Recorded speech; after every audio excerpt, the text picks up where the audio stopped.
வணக்கம். தமிழன் செய்தி கேளாம். மயிலாடுதுறையில் மயூரநாதர் ஆலயத்தில் சிவராத்திரி விழாவை முன்னிட்டு நாட்டியாஞ்சலி நிகழ்ச்சி மயிலாடுதுறை எஸ்பி ஸ்டாலின் தொடங்கி வைத்தார்.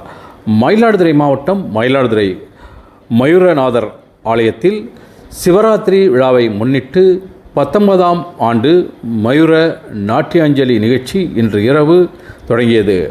4 நாட்கள் நடைபெறும் கலை விழாவின் முதல் நிகழ்ச்சிகள் மங்கள இசையுடன் தொடங்கியது. நிகழ்ச்சியை மாவட்ட எஸ்பி ஸ்டாலின் குத்துவிளக்கு ஏற்றி வைத்து தொடங்கி வைத்தார்.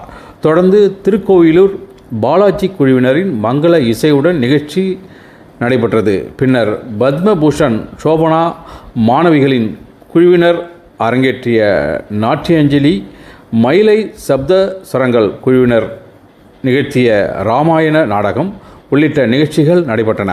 மேலும் பரதநாட்டிய நிகழ்ச்சிகள் பார்வையாளர்களை வெகுவாக கவர்ந்து இழுத்தது. இந்த நிகழ்ச்சியில் இந்தியா மட்டுமின்றி பல்வேறு நாடுகளிலிருந்தும் 500க்கும் மேற்பட்ட நாட்டிய கலைஞர்கள் மற்றும் இசை கலைஞர்கள் பங்கேற்று நிகழ்ச்சியை நடத்த உள்ளது குறிப்பிடத்தக்கது.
Dimi